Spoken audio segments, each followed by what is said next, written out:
শুধুমাত্র যারা প্রশাসনিক আধিকারিকরা রয়েছেন তাদের বাড়িতেই নয়, পাশাপাশি বিভিন্ন পঞ্চায়েতের কর্মী তাদের বাড়িতেও কিন্তু পৌঁছে গেছে আজকে সকাল থেকে ইডি এই 100 দিনের দুর্নীতির তদন্ত করতে। বহরমপুরে আরও এক জায়গায় ইডির তল্লাশি, দুর্নীতির তদন্তে এই অভিযান এনফোর্সমেন্ট ডিরেক্টরেটের।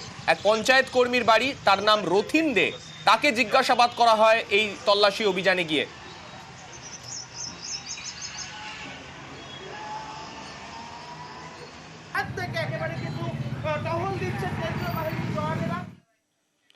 বিগত কদিন ধরে বারংবার আমরা দেখেছি বিভিন্ন জায়গায় এনফোর্সমেন্ট ডিরেক্টরেটের আধিকারিকরা যান, তারা তল্লাশি অভিযান চালান, কিন্তু আজকে সকালে একটা অন্যরকম ঘটনা ঘটলো। সকালবেলা ইডি আধিকারিকরা তারা বেরোলেন, বেরিয়ে পৌঁছে গেলেন চুচুড়াতে। চুচুড়াতে তাদের ওপর তড়িঘড়ি হয়তো নির্দেশ ছিল, সেই মতোই তারা তদন্ত চালাতে তারা পৌঁছে গেলেন সেখানে। সন্দীপ সাধুকা নামে একজনের বাড়িতে তারা গিয়ে হাজির হলেন। তাদের কাছে ডকুমেন্টসও আছে, সেখানে নাম লেখা রয়েছে সন্দীপ সাধুকা। সেখানে আচমকাই তল্লাশিতে গিয়ে চরম বিভ্রাট ইডির। সন্দীপ সাধুকা নামে একজনের বাড়িতে গিয়ে তল্লাশি অভিযান শুরু করেন ইডি আধিকারিকরা, এবং সেই ব্যবসায়ীর বাড়িতে বিশাল বাহিনী নিয়ে পৌঁছে যান ইডি। স্বাভাবিকভাবেই যখন এই ঘটনা ঘটে, আশেপাশের মানুষজন তারাও যথেষ্ট উৎসুক হয়ে থাকেন কি হলো সেই বাড়িতে, তারাও খোঁজ খবর নিতে যান। কিন্তু পরে যেটা জানা যায় সেটা থেকে কিন্তু স্বাভাবিকভাবেই একটা প্রশ্ন উঠে যায় যে কিভাবে ইডি এত বড় ভুল করলো। যে মানুষের বাড়িতে গেছেন সেটাই নাকি ভুল। কি হয়েছিল, আমাদের প্রতিনিধি ওঙ্কার রয়েছেন আমাদের সঙ্গে, ওঙ্কারের কাছে যাব। ওঙ্কার, যে ঘটনাটা ঘটলো এরকম তো খুব একটা দেখা যায় না, যে একটা ইডি আধিকারিকরা একটা রেডে যাচ্ছেন, সেখানে তাদের কাছে নাম লেখা রয়েছে, তার বাবার নাম লেখা রয়েছে, তার থানা লেখা রয়েছে, তারপরেও এইরকম ভুল করলেন কি করে তারা?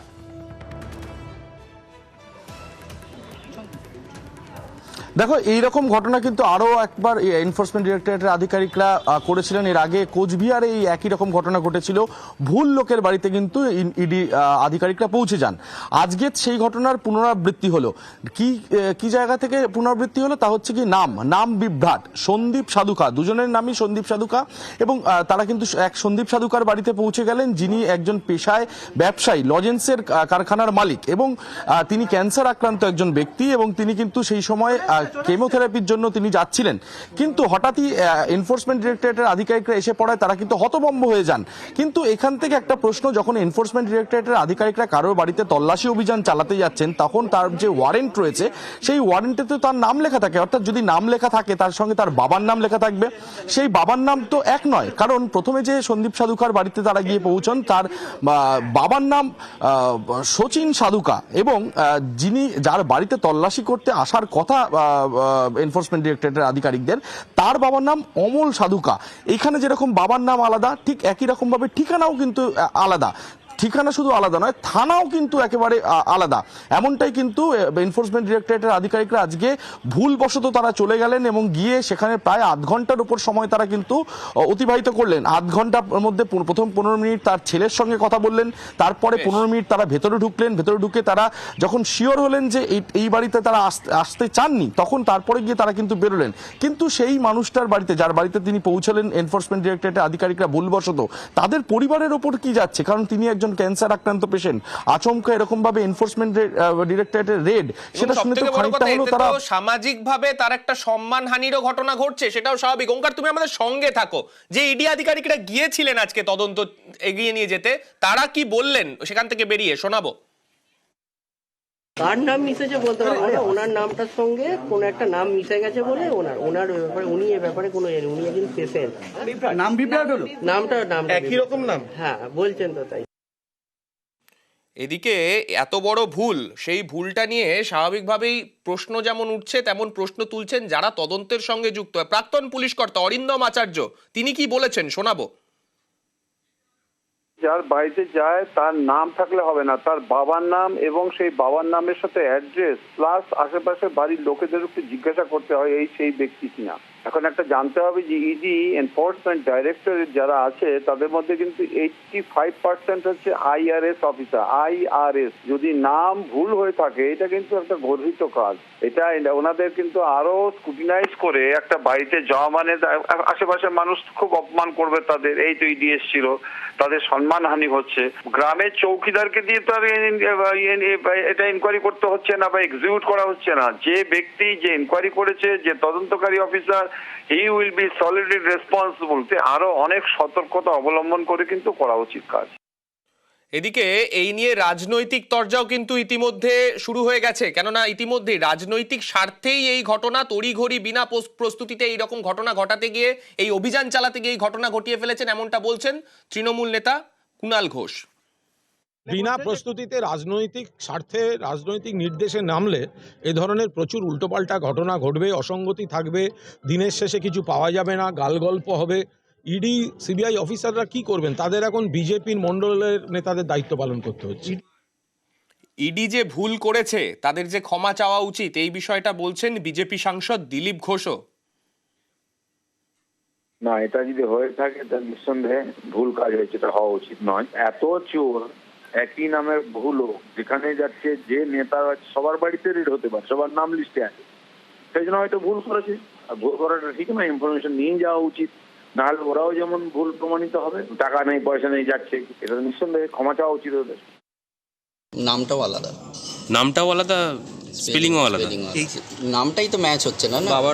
বাবারও অসুস্থ তো রয়েছে, ট্রিটমেন্ট চলছে, তো সব কিছু একটু ঠিক হলে আমরাও চেষ্টা করব যাতে ইডি ডিপার্টমেন্ট যেভাবে আমাদের হ্যারাস করে গেল, মান সম্মান নিয়ে খেলে গেল যেভাবে, তো আমরা প্রয়োজনে আদালতের দ্বারস্থ হতে চেষ্টা করব তাদের বিরুদ্ধে, যাতে এইভাবে মানহানি নিয়ে যাতে না খেলা হয়। সকালবেলা বেরিয়ে পড়েছিলেন, ভুল তো করে ফেলেছিলেন, কিন্তু তারপর কি হলো? তারপর সব ভুল শুধরে অবশেষে ঠিক বাড়িতে পৌঁছলো ইডি। নজরে থাকা যে সন্দীপ সাধুকা, তার বাড়িতেই পৌঁছে গেল এনফোর্সমেন্ট ডিরেক্টরেট। আমাদের প্রতিনিধি ওঙ্কার রয়েছেন আমাদের সঙ্গে, ওঙ্কারের কাছে আরো একবার যাব। ওঙ্কার, এখন তো তাহলে শেষমেশ ঠিক বাড়িতে তল্লাশি অভিযান চলছে, তদন্তের গতি প্রকৃতি কোন দিকে, মানে কতক্ষণ ধরে চলছে এবং কিছু আপডেট কি উঠে আসছে?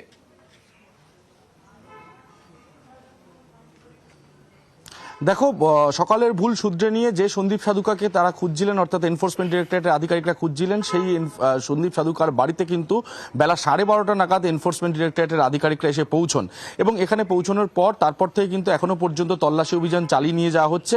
যদিও সন্দীপ সাধুকা তিনি কিন্তু এই মুহূর্তে বাড়িতে নেই, তিনি তার অফিসে গিয়েছেন এবং সেখান থেকে তিনি ফিরছেন।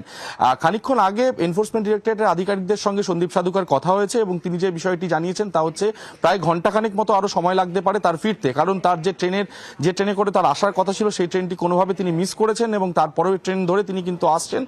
সেই জন্যই কিন্তু এই মুহূর্তে দাঁড়িয়ে এনফোর্সমেন্ট ডিরেক্টরেটের আধিকারিকরা তারা কিন্তু অপেক্ষা করছেন, কারণ তিনি এলে তাকে জিজ্ঞাসাবাদ করার যে প্রক্রিয়া রয়েছে সেই প্রক্রিয়া কিন্তু শুরু হবে।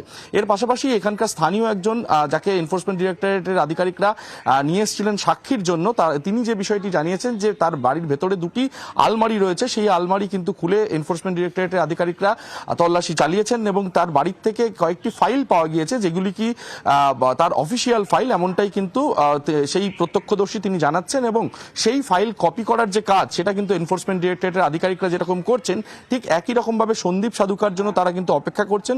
তিনি আসলে তাকে কিন্তু জিজ্ঞাসাবাদ করা হবে, এমনটাই কিন্তু এখনো পর্যন্ত পরিকল্পনা করে রেখেছে এনফোর্সমেন্ট ডিরেক্টরেটের আধিকারিকরা। অর্থাৎ সন্দীপ সাধুকা আসলেই তারপর তল্লাশি, আরো কিছু বিষয় সামনে আসবে এমনটাই মনে করা হচ্ছে।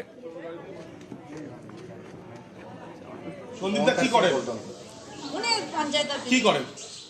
উনি পঞ্চায়েতের সচিব ছিলেন? চাকরি করে, চাকরি কোন পদে? কোন পঞ্চায়েত? এনেছি হ্যাঁ, এনএস কোন পঞ্চায়েতে? ওই খানাকুল। খানাকুলে আছে এখন, আগে কোথায় ছিল? ওখানেই আছে খানাকুলে। এখন তো খানাকুলে রয়েছে। খানাকুল কোন পঞ্চায়েতে চাকরি করেন? জগৎপুর। জগৎপুরে নির্মাণ সহায়ক তো? হ্যাঁ, হ্যাঁ। একটা দুর্নীতি হয়েছিল বলে অভিযোগ। তাহলে তো ওনার সাথেই যোগাযোগ করতে হবে, আমি তো ব্যাপারে কিছু জানি না, বলতে পারবো না। খড়গপুরে ছিলাম আমরা, আর 84-এ বাড়ি করে চলে এসেছি। ছেলে তো চাকরি পেয়েছে, এইটা মারা গেছে, তার আগে পেয়েছে। ধনেখালি একটা পঞ্চায়েতে ছিল তো? হ্যাঁ রোজ যায় পঞ্চায়েতে, যায় রোজ? হ্যাঁ হ্যাঁ হ্যাঁ, চাকরি বেরিয়ে গেছে তো। সকাল থেকে ইডি অভিযান চলছে, তা নিয়ে রাজনৈতিক তরজাও কিন্তু চলছে। রাজ্যের টাকা দেওয়ার ঘোষণায় বিজেপি পাগল হয়ে গিয়েছে, নিশানা করে বললেন শশী পাজা, আবার পাল্টা কটাক্ষ করছেন তাকে দিলীপ ঘোষও। এই গলদ আছে, ত্রুটি আছে বলে বাংলার সমস্ত টাকা বন্ধ করা হলো।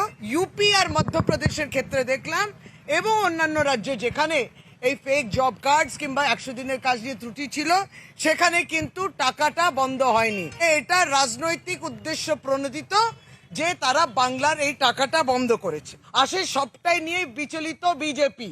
21 লক্ষ যারা বঞ্চিত তাদেরকে টাকা দিচ্ছেন মানবিক মুখ্যমন্ত্রী মমতা বন্দ্যোপাধ্যায়।